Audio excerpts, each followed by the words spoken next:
오늘 여러분하고 나누고 싶은데 마태복음 16장 13절에서 19절까지 같이 나누겠습니다. 마태복음 13장 13절부터 19절까지 마태복음 16장 13절에서 19절까지 내용을 가지고 같이 말씀 나눴으면 좋겠는데 같이 읽을까요? 시작. 예수께서 빌립보의 가이사랴 지방에 이르러서 제자들에게 물으셨다. 사람들이 인자를 누구라고 하느냐? 제자들이 대답하였다. 세례자 요한이라고 하는 사람들도 있고 엘리야라고 하는 사람들도 있고 예레미야나 예언자들 가운데 한 분이라고 하는 사람들도 있습니다. 예수께서 그들에게 물으셨다. 그러면 너희는 나를 누구라고 하느냐?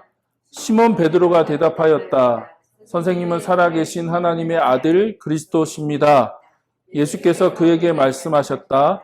시몬 바요나 너는 복이 있다. 너에게 이것을 알려주신 분은 사람이 아니라 하늘에 계신 나의 아버지시다. 나도 너에게 말한다. 너는 베드로다. 나는 이 반석 위에다가 내 교회를 세우겠다. 죽음의 물들이 그것을 이기지 못할 것이다. 내가 너에게 하늘나라의 열쇠를 주겠다. 내가 무엇이든지 땅에서 매면 하늘에서도 매일 것이요 땅에서 풀면 하늘에서도 풀릴 것이다. 아멘. 그래서 이 말씀 가지고 교회가 뭔지 오늘 간단하게는 아닌데 같이 나누도록 하겠습니다. 자, 우리가 잘 아는 대로 예수님이 그 베드로의 신앙 고백 위에다가 내 교회를 세우겠다라고 말씀하셨죠. 그렇죠? 카톨릭은 이제 베드로에게 얘기하셨기 때문에 베드로가 반석이고 그 베드로를 일대 그 교황으로 보기 때문에 교황이 이제 그 모든 권한을 갖고 있다고 이제 신학적으로 해석하는데 그런 게 아니죠. 베드로에게 반석이라고 하는 말씀 물론 하셨지만 그건 베드로가 한 고백, 신앙 고백, 예수는 그리스도시요 하나님의 아들입니다라고 하는 그 신앙 고백에 근거한 말씀이지 베드로 개인에게 주신 게 아닌 거죠. 그리고 이제 중요한 건 그 신앙 고백 후에 예수님께서 교회를 세우겠다라고 하신 거죠. 그래서 가장 중요한 게 뭐냐? 교회에서 가장 중요한 게 뭐냐라고 얘기하면 그건 신앙 고백이에요. 그리고 교회가 교회되게 하는 가장 중요한 요소가 뭐냐? 예수 그리스도가 주라고 하는 고백, 그 고백인 거죠.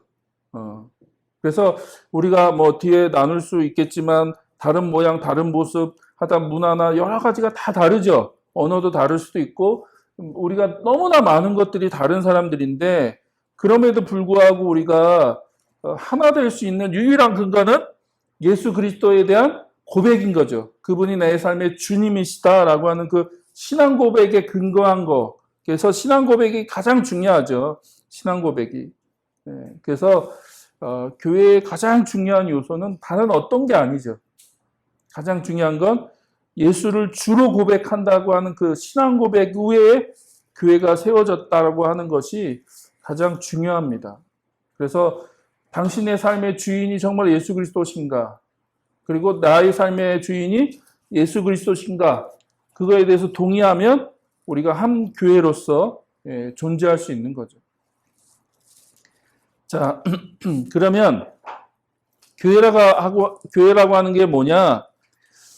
이 말씀에 의하면 예수를 주와 그리스도로 고백하는 사람들의 모임이죠, 모임.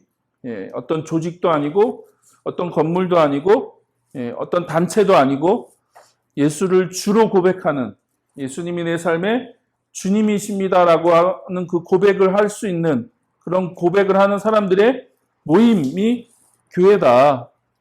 그래서 헬라 에클레시아, 이게 이제 교회라는 말이 여기 처음 등장하잖아요. 예수님이 교회라는 말을 처음 사용하시는데 마태복음에 보면 마태복음에 딱 2번 교회라는 용어가 쓰이죠. 16장에 한 번, 18장에 한 번. 그 외에는 복음서에서는 에클레시아라는 단어가 한 번도 나오지 않아요. 그러니까 예수님이 유일하게 사용하시는 본문인데 그 에클레시아라는 말 자체가 이제 안에서 밖으로 어떤 곳에 있는 사람들을 그 안에서 밖으로 불러낸다라는 의미가 있어요. 부르심을 받았다, 불러냈다라고 하는 의미의 단어가 에클레시아죠, 에클레시아. 그리고 그 당시의 에클레시아의 의미는 이제 어떤 의회 같은 거, 어떤 그 문제가 있고 어떤 그 도시에, 어떤 마을에 어떤 그 갈등이 있거나 문제가 있으면 그걸 대표하는 사람들끼리 모여서 그거에 대해서 논의하는 어떤 민회거든요, 민회. 예. 그런 모임을 에클레시아라고 불렀는데, 교회가 그 단어를 차용한 거죠. 그렇죠? 그 단어를 사용해서 그 교회를 뭐라고 부를 거냐라고 할 때 에클레시아라고 하는 이 용어를 쓴 거죠. 예. 그래서 이거는 그냥 어떤 건물을 얘기하는 것도 아니고 어떤 조직을 얘기하는 게 아니라 사람들의 모임을 얘기하는 거다. 근데 그러면 교회가 에클레시아라고 부를 때 그 에클레시아의 독특함이 뭐냐? 그게 바로 예수를 주로 고백한다고 하는 그게 들어가 있는 거죠. 그러니까 이 어떤 사람들의 모임이냐? 예수를 주로 고백하는 사람들의 모임이다라고 하는 의미가 그 안에 있는 거죠. 그래서 사단의 왕국, 이거 하나님 나라 관점으로 얘기하면 사단의 왕국, 이 세상에서 하나님의 왕국으로 불러낸, 그러니까 구원한 거죠. 구원을 받은, 불러낸 사람들의 모임이 교회다라고 하는 의미가 그 안에 들어가 있는 거죠. 그래서 교회는 건물이 아니죠. 교회는 성전도 아니에요. 자꾸 성전이라고 부르거나 교회를 건물로 얘기하는 건 성경적이지 않다. 그냥 예배당인 거죠. 그냥 예배당, 예배를 드리는 장소, 예배당인 거죠.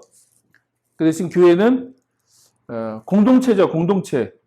예수를 주로 고백하는 공동체. 근데 여기에 이제 고민이 있는 거예요, 사실. 여기에 우리의 고민이 이제 시작됩니다. 이제 코로나로 인해서 만날 수 없잖아요. 비대면 사회. 공동체가 될까요? 요즘 이제 뜨거운 화두가 온라인 교회가 가능하냐, 온라인 예배가 가능하냐, 이미 이제 물론 존재하긴 해요. 이미 오래전부터 온라인 교회라고 하는 게 존재했고, 그리고 이제 이 비대면 사회가 되면서 온라인 예배가 이제 지금은 거의 자리를 잡아가는 시점인데, 그러나 교회가 공동체라며. 열방대학도 마찬가지입니다. 학교라고 하는 게 공동체죠. 지식을 전달하는 게 목적이 아니라, 그게 물론 한 요소이긴 하지만 그게 전부가 아니라 그 안에 중요한 요소가 하나 들어가 있는 게 뭐냐면 공동체잖아요.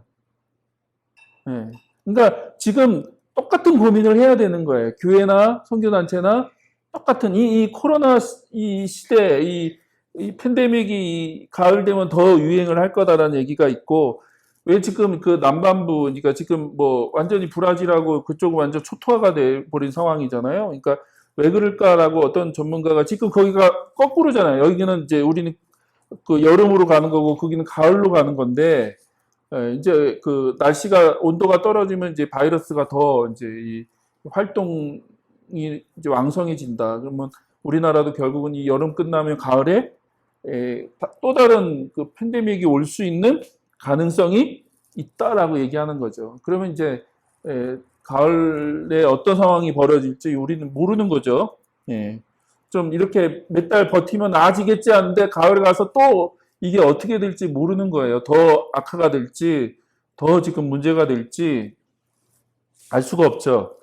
그러면 이제 벌써 1년을 이런 식으로 보내는 거죠. 이 비대면으로 1년을 보내는 건데, 그러니까 언론에서는 계속 교회 모임에 대해서 뭐라고 하지만 그 안에 그런 고민이 있을 수밖에 없는 거야. 이 교회라고 하는 우리 안에 있는 고민이 공동체라며 같이 모이는 건데 같이 만나야 되고 이 접촉을 하는 거잖아요. 건물이 아니라면 너희들이 건물이 아니고 사람들의 모임이 그게 교회고 그게 공동체라며. 그러면 그렇게 안 모이는데 이게 교회냐 그게.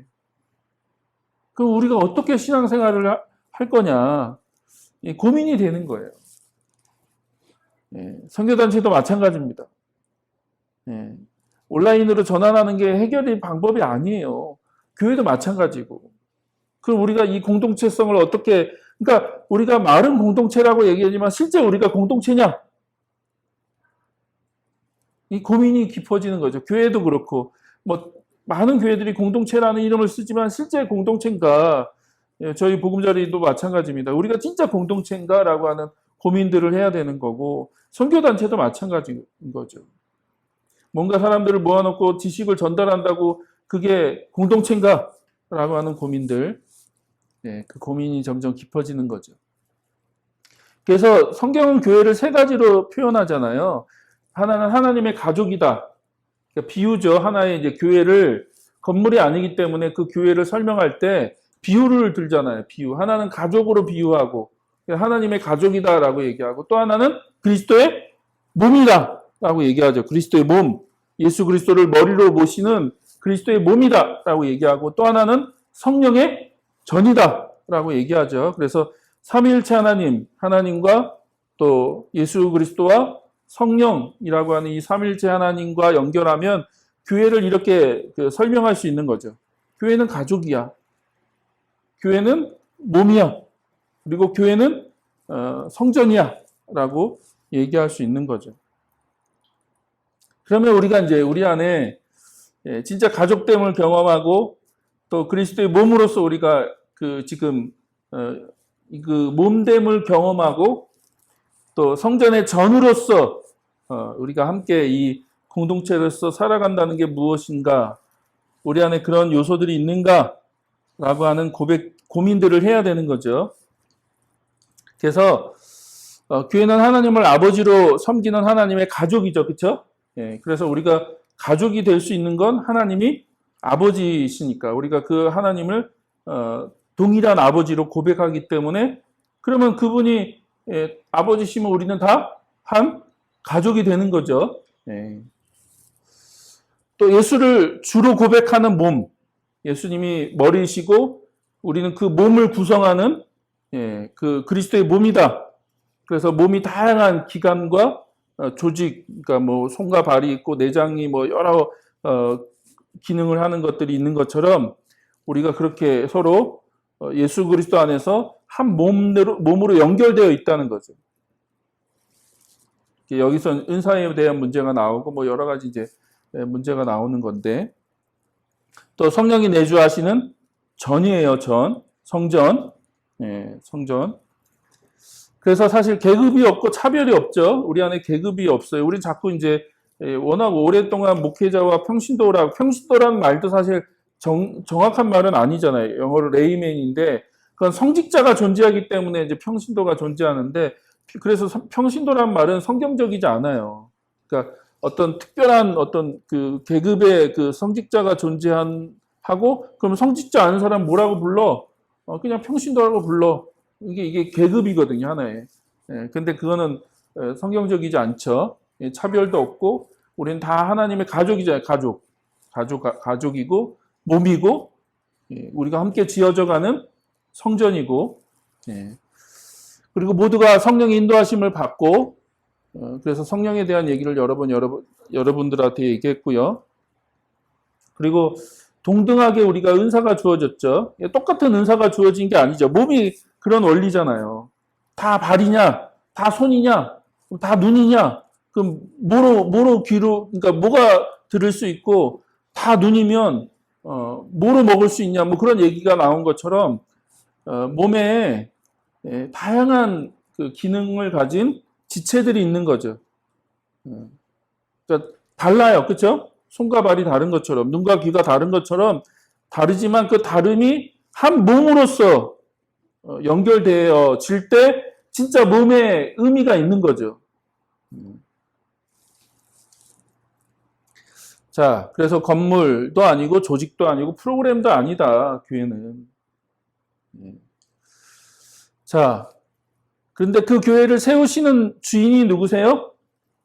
예수님이죠, 예수님. 왜냐하면 18절에 보니까 예수님이 내 교회, 그러니까 my church라고 있거든요. 내 교회를 세울 거야. 그러니까 너희 교회가 아니라 내 교회를 이 고백 위에, 이 베드로가 했던 그 고백 위에 나의 교회를 세울 거야 라고 얘기하셨기 때문에 교회의 주인은 예수님인 거죠. 예, 어떤 누구도 아니고. 그래서 사람이 세우는 게 아니죠. 사람이 세우는 것도 아니고 사람이 주인이 아니다. 어떤 목사나 어떤 장로나 어떤 권사나 뭐 헌금을 많이 했다거나 뭐 누가 개척을 했다거나 해서 그 교회 주인이 뭐 누가 아닌 거죠. 예. 자, 성경은 교회를 그리스도의 몸으로 설명하며 그 몸의 머리가 예수 그리스도라고 말씀하고 있는 거죠. 그 머리 되시는 분이 예수님이시다. 그래서 철저하게 예수님의 통치, 예수님의 지배, 예수님의 그 다스림 아래에서 존재하는 거죠, 몸은. 예. 만약 그게 없다면 몸은 의미가 없는 거죠. 예, 몸은 의미가 없다. 자, 그거를 조금 더 설명을 드릴게요.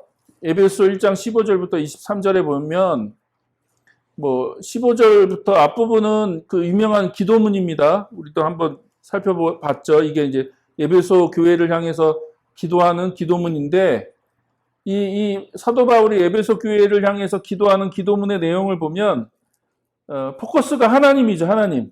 그렇죠? 그래서 하나님을 알게 하시고 하나님이 어떤 분이신지를 좀 알고 그분이 가지신 영광과 능력과 하나님이 정말 어떤 분이신지를 좀 알기를 바랍니다 라고 하는 그 기도문인 거죠. 그리고 이제 19절부터 보면 누구 얘기를 하냐면 예수님에 대한 얘기를 해요. 예수 그리스도에 대한 얘기.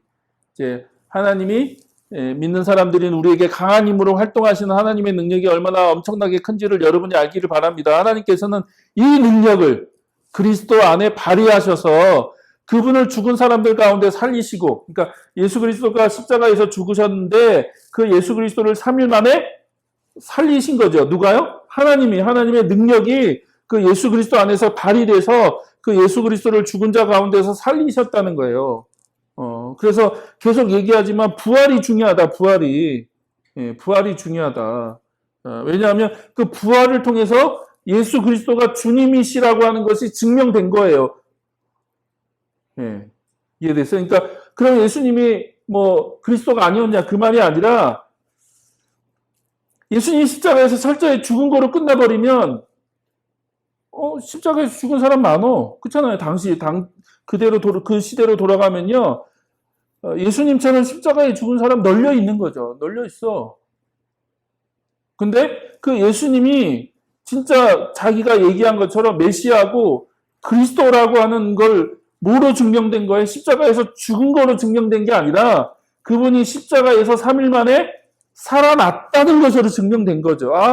이분이 죽은 자 가운데서 부활하신 거 보니까 진짜 하나님이네. 그리스도시네 라고 하는 것이 부활을 통해서 증명됐는데 그 부활을 누가 하신 거예요? 하나님이 하셨다고. 하나님이 예수 그리스도를 그렇게 죽은 자 가운데서 살리심으로 말미암아 이분이 진짜 메시아고 그리스도시고 주님이시다라는 걸 증명하신 거죠. 하나님이 증명하셨다는 거예요. 그리고 그뿐만 아니라 어떻게 하셨어요? 하늘에서 자기의 오른쪽에 앉히셨다는 거예요. 그분이 승천하셔서 하나님 오른편에 그 예수 그리스도를 앉히셨다는 거예요. 하나님이. 무슨 얘기입니까? 이게 통치자. 그러니까 하나님이 모든 정권을 예수 그리스도에게 맡기셨다는 거죠. 그분이 이제 그 모든 권세와 능력과 그 얘기하는 거죠. 모든 정권과 권세와 능력과 주권 위에 그리고 이 세상뿐만 아니라 오는 세상. 그러니까 우리가 지금 살아가는 이 세상뿐만 아니라 오고 있는 세상. 뭐예요, 그게? 그게 하나님 나라죠. 지금 미래에 완성될 하나님 나라도 나라에서도 뛰어나게 하셨다. 그 예수 그리스도의 이름이 뛰어나게 하셨다라고 얘기하는 거죠. 그리고 하나님께서 만물을 그리스도의 발 아래 굴복시키셨다는 거예요. 그 발 아래 굴복시키는 거. 이게 그런 의미잖아요. 전쟁을 하고 이기면 그 상대편 왕을 자기 발 안에 굴복시키는 거죠. 그러니까 이 승리자란 얘기거든요. 승리자. 그러니까 이 표현 안에 예수 그리스도가 승리하셨어. 이제 진짜 통치자, 왕이신 거죠. 왕. 그리고 재밌는 건 그분을 만물 위에 교회의 머리로 삼으셨다. 여기서부터 잘 보셔야 돼요. 그러니까 예수 그리스도께서 그 모든 걸 통치하시고 다스리세요. 승리자야, 왕이야. 근데 그 예수 그리스도의 몸이 누구라고요? 교회인데 그 예수 그리스도의 몸이 교회고 그 몸의 머리가 예수님이다라고 하는 얘기를 하는 거죠. 그리고 23절에 뭐라고 하세요? 교회는 그리스도의 몸이요. 예, 그러니까 교회가 그리스도의 몸이고 그리고 만물 안에서 만물을 충만케 하는 분의 충만입니다. 좀 어려워요. 무슨 말이야? 읽어. 분명히 한글인데 만물 안에서 만물을 충만케 하시는 분의 충만입니다. 라고 얘기하는데 뭔 얘기하는 거야? 막 그런 분들이 많은데요. 이런 의미죠. 예수가 몸된 교회의 머리이시고 교회는 그리스도의 몸이죠. 그건 이제 예수님이 머리이시기 때문에 머리가 명령하잖아요. 그렇죠? 몸에게 명령하고 몸은 뭐예요? 순종하는 거죠. 예수님이 머리이시니까 몸은 순종하는 거예요. 예수님의 명령에 순종하는데 자, 만물을 그리스도의 발 아래 굴복시키셨대요. 그러면 우리가 몸이라는 거예요. 몸. 예수 그리스도의 몸이 교회고 그 예수 그리스도의 그 발 아래 만물을 굴복시키셨다면 그림이 그려져요? 이렇게. 그러면 그 만물을 실제적으로 통치하고 다스리는 존재는 누구세요? 누구인 거예요? 그게 교회라고 얘기하는 거예요. 이해되세요?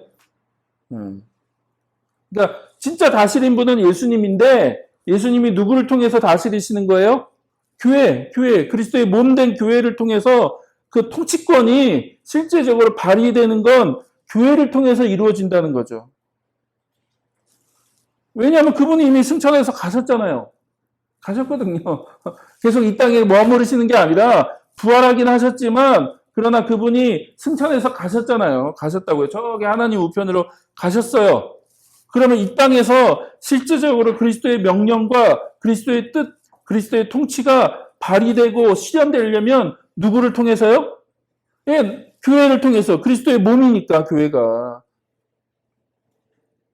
그래서 교회는 철저하게 예수님의 어떻게 해요? 통치와 그 지배를 받는 존재인 거죠. 교회는 그리스도의 몸이니까. 그리고 예수님은 그 몸을 통해서 이 땅을 통치하시고 다스리신다. 근데 23절에 교회는 그리스도의 몸이요 만물 안에서 만물을 충만케 하시는 분의 충만입니다. 라고 하는 이 말이 무슨 의미냐?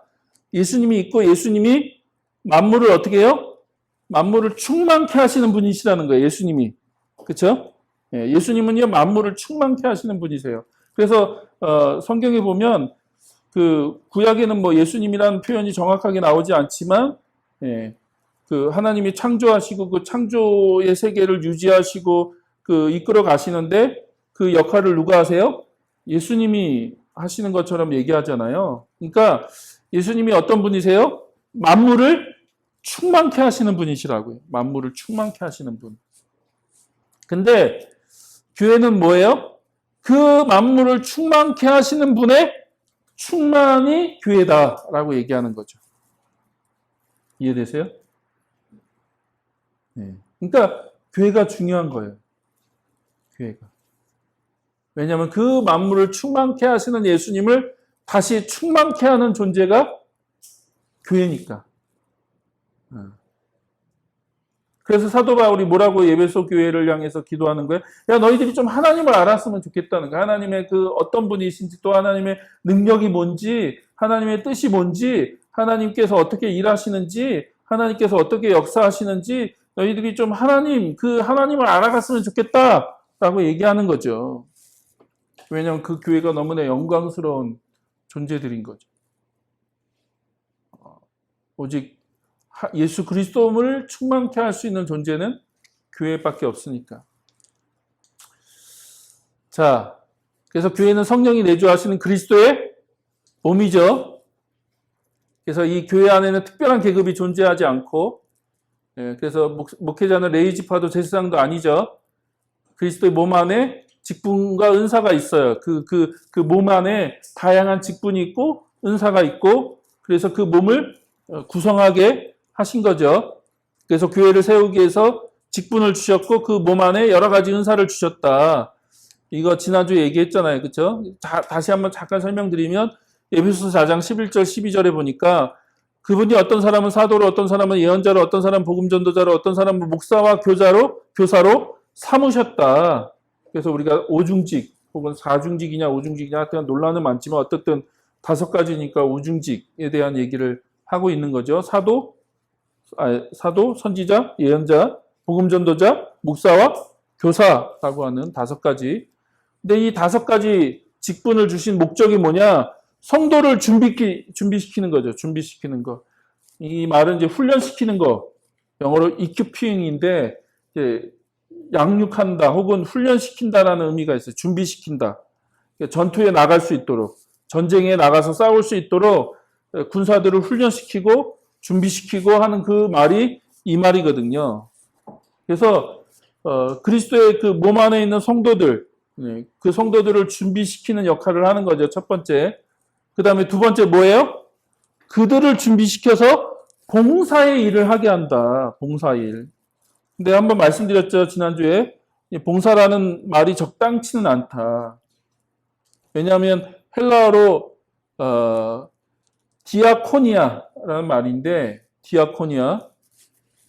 디아코니아라는 말은 이제 미니스트리 혹은 서비스라는 말인데, 사도행전에 보면 이게 직분으로 설명이 되거든요. 직분. 사도행전 1장에 보면 그 12사도 중에 한 명이 그 가룟 유다가 이제 죽어서 11명이 됐잖아요. 그래서 한 명을 그 뽑는데 그 사도의 직무라는 표현을 할 때 디아코니아거든요. 그러니까 사도의 그 직분, 사도의 그 미니스트리를 이제 누구한테 이제 위임할 거냐라고 할 때 그들이 이제 기도하면서 한 명을 뽑죠. 그 다음에 사도행전 6장에 보면 이것도 지난주에 한번 말씀드렸습니다. 그러니까 집사를 얘기하는 게 아니라 그냥 그 구제하는 일. 자꾸 이제 그 히브리파 과부하고 헬라파 과부, 그러니까 헬라파 과부가 의도적인 건 아닐 거예요. 대부분이 다 히브리 사람들이 이제 하다 보니까 자꾸 헬라파 과부들이 이제 이게 빠지는 거죠. 그 자기들 네트워크에 들어와 있지 않았기 때문에 그들이 이제 의도적으로 뺀 건 아닐 텐데 그게 문제가 되니까 초대교회가 어떻게 했어요? 7명의 그 구제사역이죠. 구제사역. 집사는 아니에요. 그 구제의 직무. 그게 이제 디아코니아라고 표현을 하거든요. 그 구제의 직무를 맡을 수 있는 7명을 뽑는데 다 어떤 사람을 뽑아요? 다 헬라파 사람들을 뽑죠. 그들의 이름을 보면 다 히브리파 사람이 아니라 100% 다 헬라파 쪽 사람들을 뽑아요. 그래서 이 일을 할 수 있도록, 그 구제하는 일을 할 수 있도록 할 때, 그때 이제 디아코니아라는 말을 쓰거든요. 그러니까 디아코니아는 직무 혹은 직분이거든요. 사역. 그러니까 봉사, 뭐 남는 시간에 이렇게 와서 좀 이렇게 하는 그런 개념이 아니라 진짜 사역인 거죠. 사역. 이것도 말씀드렸죠. 고린도전서 12장 4절, 6절. 그래서 은사, 섬기는 일, 일의 성과라고 표현됐는데 어떻든 은사는 성령과 연결되어 있고 섬기는 일은 예수 그리스도와 연결되어 있고 일의 성과는 하나님과 연결되어 있죠. 그래서 여기서 섬기는 일이라고 하는 것도 이게 디아코니아거든요. 디아코니아. 그러니까 단순히 어떤 교회에서 어떤 일을 이렇게 맡아서 섬기는 그 정도를 얘기하는 게 아니라 미니스트리를 얘기하는 거거든요. 미니스트리. 자, 그래서 잘 보세요. 은사라는 말은 카리스마. 그러니까 은혜로 주어지는 선물이라는 의미죠. 은혜로 주어지는 선물이 은사인데 그 은사는 누구하고 연결되어 있어요? 퓨누마. 그러니까 성령하고 연결되어 있는 거죠. 은사를 주시는 분은 성령님이 있어요. 몸 안에서 은사를 그냥 성령의 뜻대로 주는 거예요. 우리의 선택의 여지가 없는 거예요. 내가 선택하고 결정하는 게 아니라 성령이 그냥 주시는 거죠. 그래서 은사는 성령하고 연결되어 있고, 자, 이게 디아코니아죠. 이게 사역, 섬김이라고 표현할 수도 있고, 사역이라고 표현할 수도 있고, 그러니까 이거는 큐리오스, 그러니까 주님, 예수님을 얘기하는 거잖아요. 그러니까, 예수와 예수님과 연결되어 있는 게 디아코니아죠. 사역이죠. 그리고 이제, 이걸 뭐라고 할까요? 에네르게마라고 하는 단어인데, 이게, 워킹, 그러니까 일의 결과거든요. 이 역사가 일어나는 거죠. 실제. 그러니까 몸이 움직여야지 일이 일어나잖아요. 몸이 움직여야지. 무슨 일이든 몸이 움직여야 되는 거거든요. 몸이 움직이지 않는데 아무것도 일어날 수 없는 거죠. 그러니까 이게 단계적이라는 걸 여러분이 좀 아셨으면 좋겠어요. 은사가 있고 직분이 있고 그 직분으로 일을 해야 된다는 거죠. 그 직분으로 어떤 일이 일어날 때 일의 결과가 나타나는 거죠. 눈에 보이는 거고 그 일의 결과는 누구하고 연결되어서 하나님하고 연결되어 있는 거죠. 그러니까 하나님이 일하시는 거죠. 하나님이 일하시는데 어떻게 일하세요? 그러니까 이게 우리는 자꾸 하나님이 일하신다고 하는 추상적인 말을 쓰는데요. 몸이 움직이는 거예요. 몸이. 그리스도의 몸이 이 땅에서 움직여야지 하나님이 어떤 역사가 일어나는 거지. 우리는 아무것도 안 하는데 하나님이 하신다? 아니요, 그렇지 않다는 거죠. 그래서 그 선교 역사를 보면 영국에서 선교는 하나님이 하시는 거야 라고 하면서 아무것도 안 했잖아요. 선교는 하나님이 하시는 거야 그러면서 아무것도 안 했어요. 아무런 선교의 역사가 일어나지 않았죠. 그러니까 이게 우리가 자꾸 하나님이 일하셔 라고 그러니까 양극단인 것 같아요. 우리가 다 해놓고 하나님이 일했다고 얘기하는 것도 많고 인간적인 방법과 돈과 뭔가 다 해놓고 그냥 멋있게 치장을 하는 경우도 많고 아니면 아무것도 하지 않으면서 하나님이 일하실 거야, 하나님이 하실 거야 라고 말하는 그것도 바른 게 아닌 거죠.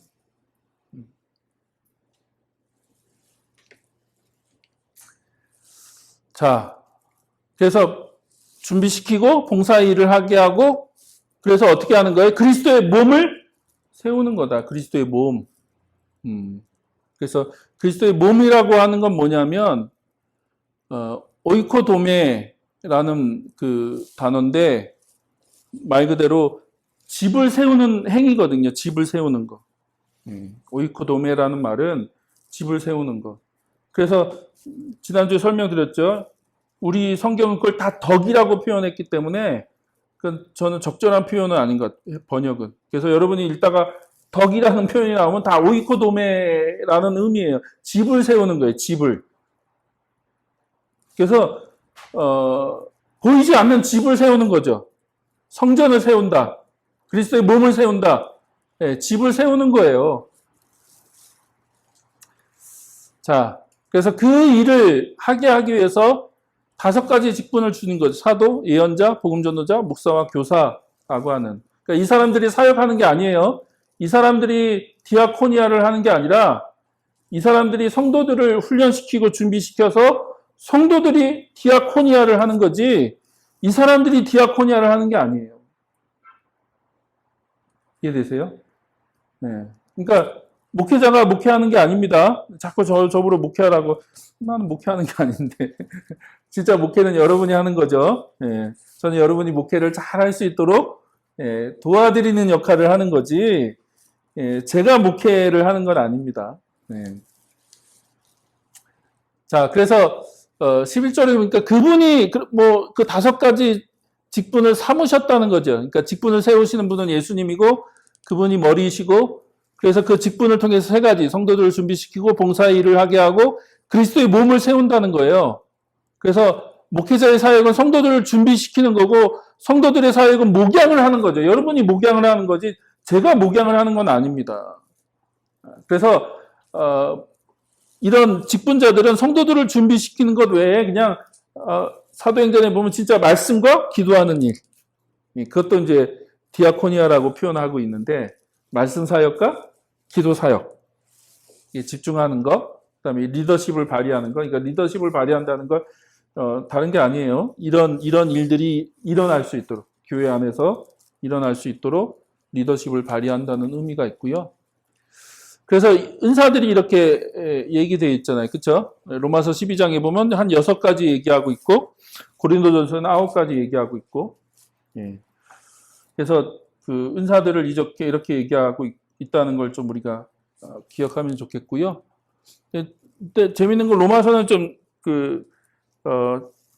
뭐랄까 타고난 은사들을 얘기하는 것 같고 고린도전서는 이제 성령의 나타남이니까 어떤 초자연적이거나 어떤 뭐랄까요 진짜 말 그대로 이제 좀 내 의지와 상관없이 성령께서 일하시는 어떤 그런 현상으로서의 은사를 얘기하는 것 같아요. 그렇죠? 그렇게 조금 구분이 됩니다. 로마서하고 고린도전서는. 그다음 어떻든 두 가지 다 은사를 얘기한다. 은사를 얘기하는 본문이고요. 자, 그래서 그런 걸 통해서 그리스도의 몸을 세운다. 그리스도의 몸을 세운다. 그러면 그리스도의 몸을 세운다는 게 뭐냐? 그게 에베소서 2장 20절하고 22절에 나와 있는데, 잘 보세요. 여러분은 사도들과 예언자들이 놓은 기초. 그러니까 사도들이 누구예요? 그러니까 이게 우리가 전통적으로 이걸 어떻게 해석했냐면, 사도들은 12사도를 얘기하는 거고 예언자들은 구약의 예언자들을 얘기하는 거다. 그래서 이거는 구약과 신약을 얘기하는 거다. 그러니까 그들이 놓은 기초 위에 교회를 세우는 거다라고 해석을 했는데, 그런 의미 아닙니다.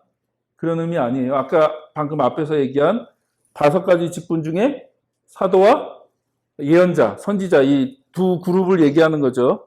그러니까 사도들이 기초를 놓고 예언자들이 기초를 놓았다는 거예요. 기초를 놓은 그 위에 건물로 세워지는 거예요. 교회에 그리스도의 몸을 세운다는 건 그 기초 위에 사도들이 와서 기초를 놓고 선지자, 예언자들이 기초를 놓았는데 기초를 잘 닦아 놓은 거죠. 그 기초 위에다가 이제 집을 지을 건데, 예수님이 모퉁이돌이 되셨다. 모퉁이돌. 그리고 그 모퉁이돌을 중심으로 너희들이 그 그리스도 안에서 건물로 세워져 가는 거죠. 서로 연결되어져서 서로 세워져 간다라고 얘기하죠. 그리고 성령이 거하실 그 처소가 된다라고 얘기하는 거죠. 그러니까 이게 성전인 거죠. 성령이 거하시는 집이니까 그게 성전인 거고, 눈에 보이는 성전을 얘기하는 게 아니라 눈에 보이지 않는 성전을 얘기하는 거죠. 그 모퉁이돌이 뭐냐? 모퉁이돌이라고 하는 건 이게 어떡하는 여기 놓는 돌을 얘기하는 거예요. 요 돌. 그러니까 어떤 성벽이나 건물을 짓기 위해 제일 먼저 놓는 돌. 이해되세요? 그러니까 만약 이렇게 네모랗게 집을 지을 거면 이 구석구석에 제일 먼저 놓는 돌. 그러니까 기준이 되는 돌. 그리고 이 돌 하나가 이 성벽 전체를 다 받쳐주는 돌이거든요. 그걸 이제 모퉁이돌이라고 부르는데, 그래서 모퉁이돌이란 말의 의미는 시작이라는 의미가 있고 기초라는 말이 있는 거예요. 의미가 있는 거예요. 그러니까 예수님이 모퉁이돌이라고 하는 의미는 이제 지어지는 성전의 시작, 기초라는 의미가 있는 거죠.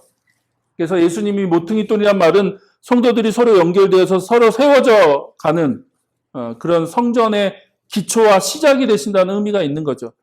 그래서 사도들과 예언자들이 와서 기초를 준비하고 그 기초 위에 예수님이 모퉁이돌이 되셔서 서로 함께 성령이 거하시는 성전으로 지어져 간다. 그래서 우리가 전도를 통해서 혹은 영적 성장이나 어떤 그 연합을 통해서 그 성령의 그리스도의 몸이 세워져 가는 거죠. 네, 만들어져 가는 거. 이해되세요? 네. 그래서 우리가 교회를 세우는 거죠. 교회를 세우고. 그러면 세워진 교회를 통해서 어떤 일이 일어나요? 그게 몸이니까, 그게 몸이 움직여서, 그쵸? 움직여서, 예수님의 머리 되시는 예수님의, 그 뜻을 순종하는 거죠. 그럴 때, 이 땅 가운데 어떤 결과가 나오는 거죠. 역사. 그래서 그걸 우리가 하나님이 하셨다, 하나님이 일하신다, 하나님이 행하신다라고 얘기할 수 있는 거예요. 그러니까 그렇게 보면 사도행전이 다 그런 얘기예요. 사도행전이. 예루살렘 교회가, 안디옥 교회가 우리가 어떤 프로젝트를 해서 우리가 이방 선교를 하자, 뭐 이런 계획을 하자, 뭐 그런 게 아니라 성령의 인도하심 가운데 그들이 먼저 그리스도의 몸으로 세워지잖아요. 예루살렘 교회가 그리스도의 몸으로 세워지고 13장의 안디옥 교회가 정확하게 그거를 얘기하는 거예요. 그래서 그 안에 교사와 예언자들과 교사가 있었다. 그래서 그들이 성도들을 잘 양육하고 훈련시켰죠. 그래서 처음으로 어떻게 해요? 그리스도인이라고 하는 호칭을 받잖아요. 자기네들이 우리가 그리스도인이야 라고 얘기하는 게 아니고, 믿지 않는 사람들이 어떻게 해요? 그들을 봤을 때 저 사람들은 그리스도인이네. 하는 별명을 지어주잖아요. 그러니까 그리스도의 몸이 세워졌다고요. 건강하게 그리스도의 몸이 세워졌고 그 세워진 몸을 통해서 어떤 하나님의 실제적인 일들이 시작되어지는데 가장 대표적인 게 뭐예요? 이방 선교죠. 바나바와 바울을 따로 세워서 보내라. 그래서 그들이 바나바와 사울, 바울이라고 하는 그 사울을 세워서 이방 선교를 향해서 보낸 거죠. 그게 하나님이 행하시는 일들이고. 그래서 그리스도의 몸을 세우기 위해서 직분간사, 그 세워진 그리스도의 몸을 통해서 세상을 다스리고 섬기는 일들이 이제 드러나는 거죠. 그래서 교회를 통해서 하나님의 통치가 어떻게 해요? 이 땅에 임하고 드러나는 거예요. 그러니까 교회가 움직이지 않으면 아무 일도 드러나지 않죠. 우리가 아무리 뭐 주기도문으로 기도하고 뭐 하나님 역사하십시오, 뭐 일하십시오, 뭐 하나님 활동하십시오라고 아무리 기도해도 교회가 아무것도 하지 않으면 아무 일도 일어나지 않는다. 그러니까 교회는 철저하게 예수 그리스도께서 뭐라고 말씀하시는가를 듣는 거죠. 그분이 머리시니까. 예수님이 머리시고 예수님이 우리를 통치하시고 다스리시는 분이 있으니까 말로만 주라고 고백하는 게 아니라 실제적으로 어떻게 해요? 주라고 고백할 수 있어야 되는 거죠. 그래서 그렇게 그 교회가 이제 그리스도의 몸으로 움직일 때 어떤 일이 일어날 거냐? 18절, 19절에 보니까 첫 번째는 죽음의 문들이 그걸 이기지 못할 것이다.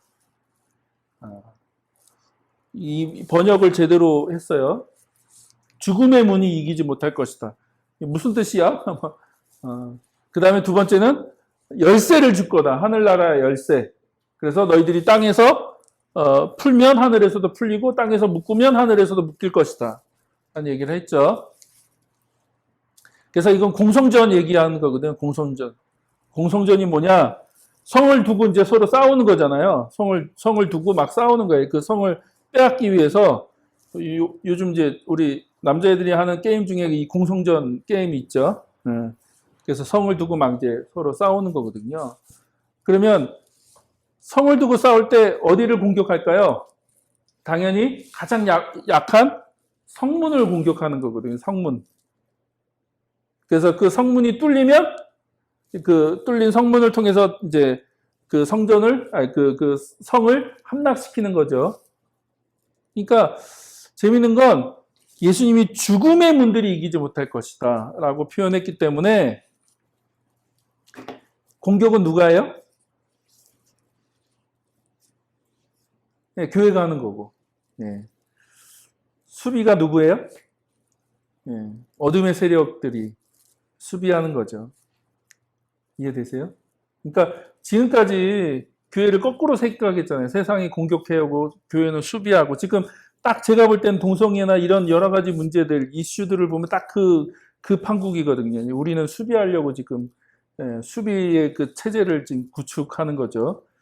세상이 공격해온다. 막 세상이 이런 거로 막 공격해오고 교회가 무너질 거야. 막 큰일 날 거야. 막 굉장히 막 두려움을 주고 막 사람들을 염려케하고 마치 당장이라도 교회가 그것들 때문에 무너질 것처럼 얘기하지만 그러나 저는 그게 과연 맞나? 근데 예수님 거꾸로 얘기하셨거든요. 야, 오히려 교회가 너희들이 공격하는 거야, 세상을. 그럼 교회가 공격할 때 죽음의 문들이 이기지 못할 것이다. 이해되세요? 그러니까 우리 교회는 하나님 나라를 이 땅에 임하게 하는 그리스도의 몸인 거지 다른 게 아닌 거죠. 또 이제 하늘나라의 열쇠를 얘기하는데 자, 이걸 어떻게 할 거냐? 요한계시록에 보면 예수님이 열쇠를 가지신 분이죠. 사망과 음부의 열쇠를 가지고 계신 사망과 그 하데스, 그러니까 지옥에 죽은 자들이 가는 그 지옥의 열쇠를 가지고 계신 분이라고 설명하고 있고 또한 다윗의 열쇠를 갖고 계신 분이라고 설명하고 있습니다. 예수님이 그런 분이세요. 그래서 이건 문지기를 의미하는 게 아니다. 문지기. 뭐 누가 주인이 오면 문 열어주고 뭐 그런 문지기를 얘기하는 게 아니라 열쇠를 갖고 있다는 얘기는 사망과 음부의 주인이고 다윗의 집의 그 주인이신데 곧 하나님의 집을 얘기하는 거죠. 다윗의 집이란 하나님의 집을 얘기하는 거고. 그러니까 예수님이 열쇠를 가지셨다는 건 주인이시라는 얘기거든요. 주인. 통치자, 주인. 그런 권세, 그런 능력을 갖고 계시는 분이라고 얘기하는 거죠. 근데 중요한 건 그 권세를 예수님이 갖고 계신데 그 열쇠를 누구에게 주셨어요? 교회에게 줬다고요. 교회에게 준 거예요. 그래서 교회가 이 땅에서 묶으면 하늘에서도 묶이고 이 땅에서 풀면 하늘에서도 풀리는데 그럼 맺는 거, 푼다는 건 뭘 얘기하는 거냐? 맺는다는 건 금하는 거고 푼다는 건 허락한다는 것을 의미하는데 누가복음 11장 52절에 보면 화이실저 너희 율법 교사여 너희가 지식의 열쇠를 가져가서 너희도 들어가지 않고 또 들어가고자 하는 자도 막았다라고 하는 그런 표현이 있거든요. 그러니까 너희들이 그 열쇠를 가지고 천국의 열쇠겠죠. 그 문을 걸어 잠그고 너희들도 안 들어가고 못 들어가고 하게 하고 그러니까 너희들도 안 들어가고 다른 사람들도 못 들어가게 한다고 한 예수님이 지금 그들을 비방하는 거잖아요. 비난하는 거잖아요. 그러니까 곧 교회가 그런 권위를 가지고 있다는 거예요. 이걸 조금 더 풀면요. 교회가 복음을 전하지 않으면 아무도 천국에 들어갈 수 없다는 거예요. 이해되세요? 교회가 복음을 전하지 않으면 어느 누구도 복음을 듣지 못할 거고 그러면 어떤 누구도 그 구원받지 못하겠죠. 그러니까 교회가 그런 열쇠를 가지고 있다고요. 그래서 그런 권한, 그런 권위를 교회에게 주셨다. 그러니까 실제적으로 교회가 이 땅에서 그런 권세를 가지고 움직여야 되는 거죠. 움직이지 않으면 아무 일도 일어나지 않는 거죠. 그래서 저는 하늘과 땅, 하늘에서의 뜻이 이 땅에서 이루어지도록 하는 그 역할을 누가 하는 거예요? 교회가 하는 거지. 그리스도의 몸인 교회가 하늘의 뜻을 가지고 와서 이 땅에 이루어지도록 하는 그 역할을 하는 게 교회다, 교회.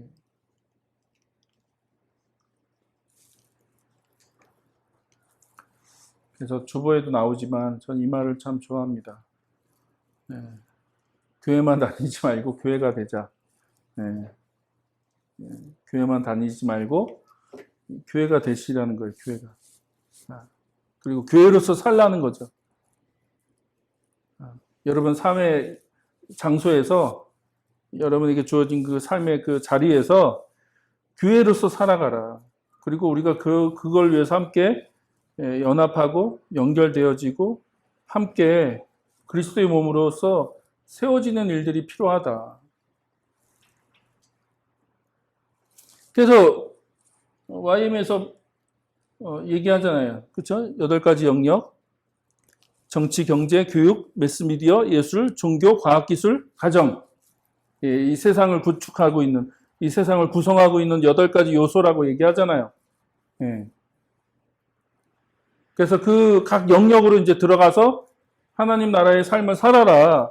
교회로서 살아가라. 라고 하는 게 YM의 부르심이나 열방대학의 목표가 아닌가요? 교회도 마찬가지인 거죠. 얼마나 많은 사람들을 주일날 모아놓고 예배를 드리고 어떤 종교적인 활동을 하느냐를 가지고 자꾸 성공과 실패를 가늠하고 그걸로 결정짓는 게 아니라 과연 이 사람들이 예배당이라고 하는 장소를 나가서 월요일부터 토요일까지 이 세상에서 어떤 삶을 살고 있냐는 거예요. 각자 직업 안에서, 각자 부르심 받은 자리 안에서 어떤 삶을 살아가고 있느냐. 예수를 주로 고백하는 그 삶을 어떻게 살아가고 있느냐. 그게 더 중요한 거죠. 그래서 교회는 하나님 나라의 가치, 하나님 나라의 뜻, 하나님의 그 계획, 하나님의 그 구원의 그 긴 역사를 이 땅에 이루어가는 그리스도의 몸인 거죠. 그리스도의 몸. 그래서 제가 좋아하는 표현 자주 얘기 드렸어요. 예수님이라면 어떻게 하실까라고 묻지 말고 예수님이 지금 어떻게 일하고 계시느냐. 이 시대, 지금 이 시대에 예수님은 어떻게 일하고 계시는가. 하나님의 뜻이 뭔가. 이 거대한, 그러니까 그래서 성경이 결국은 구원의 역사잖아요. 거대의 역사. 큰 역사거든요. 자꾸 우리는 그 중에 몇 가지 조그만 이야기를 떼다가 자꾸 뭐 복받았다, 성공했다, 어떻게 했다 그런 얘기만 하잖아요. 근데 그런 얘기를 하는 게 아니라 좀 어려운 말로 메타 내러티브라고 하는데 거대한 역사거든요. 하나님의 거대. 그게 하나님 나라의 큰 역사. 하나님이 이 인류의 역사 시작부터 끝까지 어떤 계획들이 있고 이 인류가 어떻게 시작해서 어떻게 끝날 거냐, 그리고 하나님 나라가 어떻게 완성될 거냐를 얘기하고 있다면 하나님 지금 어떤 계획과 어떤 뜻이 있는지를 보여주시는 거죠. 그리고 거기에 우리를 초대하는 거죠. 그리스도의 교회들을 초대하는 거죠. 그리고 너희들이 어떻게 살 거야? 라고 하는 걸 얘기하는 거죠. 너희들이 어떻게 살 거야? 이 땅에서 어떻게 살 거야? 너에게 주어진 그 시간들, 너에게 주어진 그 재정, 너희들에게 주어진 그 삶을 어떻게 살아갈 거야? 라고 하는 것들을 자꾸 성경은 묻는 거거든요.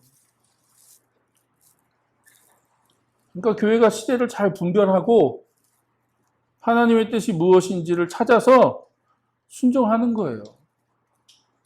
그것이 실패하든 성공하든 어떤 열매를 걷든 눈에 보이지 그러니까 눈에 보이는 어떤 열매가 없다 할지라도 상관없이 가는 거죠. 그게 그리스도의 몸인 거죠. 그게 예수님이 명령하신 거고 말씀하신 것이 분명하다면 가는 거죠.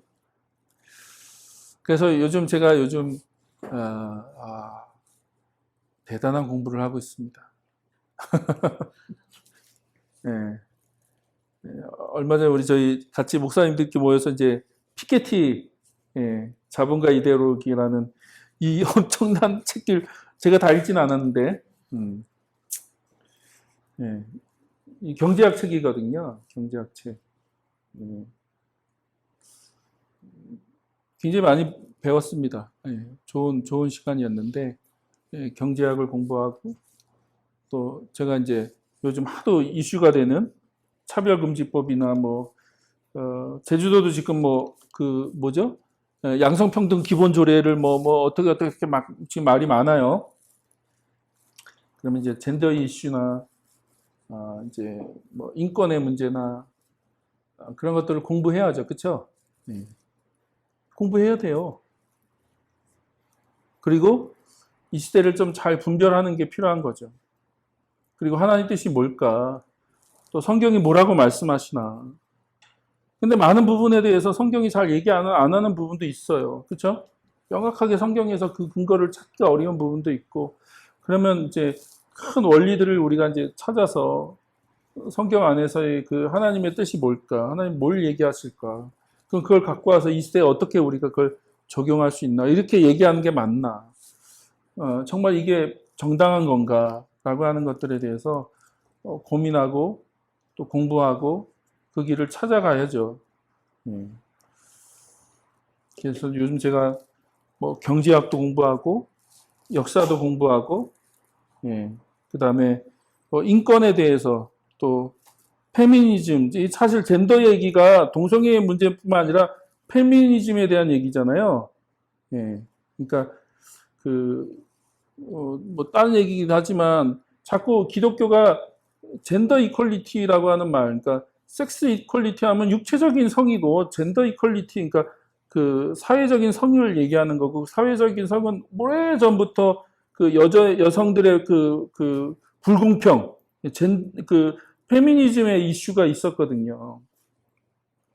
그리고 이제 그 사회적으로 보면 이제 젠더라는 게 이제 페미니즘과 관련되어 있고, 개인의 성적인 지향으로 보면 거기서 이제 사실 동성애의 문제가 걸리는 건데, 이걸 너무 마치 젠더가 요 문제인 것처럼만 너무 이제 지금 기독교가 이제 너무 이것만 부각을 시켜 놓는 거죠. 근데 이미 그 후에 엄청난 이슈들이 있거든요. 여성 인권이나 남녀 평등이나 여러 가지 것들을. 그럼 그걸 어떻게 우리가 적용할 거냐? 어느 교단은 여성 목사도 아예 인정하지 않는데, 예? 예.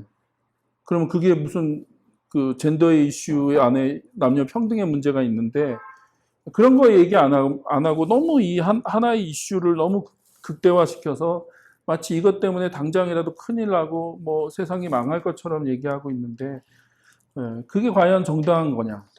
혹은 성경에서 말하는 동성애가 과연 어떤 의미냐? 과연 지금 많은 사람들이 얘기하는 그런 본문이 그런 의도와 그런 의미를 가지고 있느냐?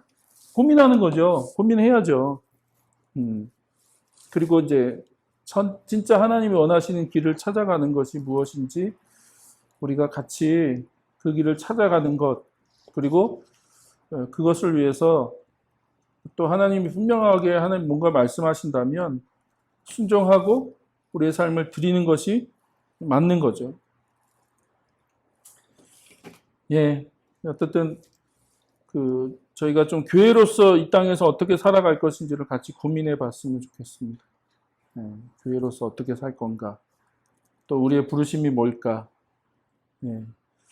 이 포스트 코로나 이후로 저는 자본과 이데올로기 공부가 재밌었던 게 그동안 신자유주의 이후로 양극화가, 그러니까 결국 이 얘기가 뭐냐면 양극화가 심화됐다는 얘기예요. 그러니까 그 산업혁명 이후로 프랑스 혁명, 이 사람이 프랑스 사람이거든요. 프랑스 대혁명부터 시작해서 이 산업혁명 일어나면서 계속해서 지금까지 결국 이 책에 얘기하는 건 양극화거든요. 양극화가 더 심해졌다. 그래서 상위 1%가 거의 세계 부의 막 50% 이상을 차지하고 있는 거죠. 어마어마한 부자들, 우리가 막 굉장히 영웅시하는 그런 사람들 보면 어마어마한 부를 갖고 있는 거죠. 근데 우리는 그들을 영웅시하지만 그게 과연 정당한 건가? 그게 맞는 건가? 근데 재밌는 건, 그 체제가 이제 코로나 사태로 인해서 다 흔들리고 있는 거예요, 지금. 예, 신자유주의로 인해서 이 구축해 놓은 이 세계의 그 질서가 코로나로 인해서 완전히 이제 다 이제 흔들리고 있기 때문에 새로운 세상이 올 겁니다. 새로운 세상. 그럼 그리스도인으로서 우리가 어떻게 그걸 이제 이해할 거냐. 그래서 뭐 희년에 대한 이야기, 구약에서 희년을 얘기하고 하나님 나라의 가치를 얘기하고 하나님의 공의를 얘기하고 하나님의 공평을 얘기하는데 그리스도인으로서 우리가 그거에 대해서 어떻게 우리가 수용하고 고민할 거냐. 근데 지금까지 기독교는 그런 고민 안 했잖아요. 그런 고민 안 했거든요. 그런 얘기를 하지도 않았고 마치 그런 얘기를 하면 너 공산주의자야. 아니야. 공산주의를 얘기하는 게 아니라 성경에서 말하는 희년의 개념을 얘기하는 거다. 아니면 그 예수님이 얘기하셨던 그 하나님 나라의 가치와 공의와 기준이 뭔가 그저 죽어서 가는 천국만을 얘기하는 게 아니라 진짜 이 땅에 하나님 나라가 이루어지고 또 예수님이 다시 오실 때 하나님 나라가 완성된다는 것이 무엇인지를 우리가 다시 한번 얘기한다면 그것이 진짜 우리 신앙 안에서 어떤 의미가 있는지 어떤 가치가 있는지를 다시 한번 우리가 고민하는 거죠. 그래서 우리가 좀 이 시대에 정말 하나님 뜻이 무엇인지 좀 분별하면서 하나님의 뜻을 이루어가는 작은 공동체, 보금자리 교회가 그런 주님의 몸이 되기를 소망합니다.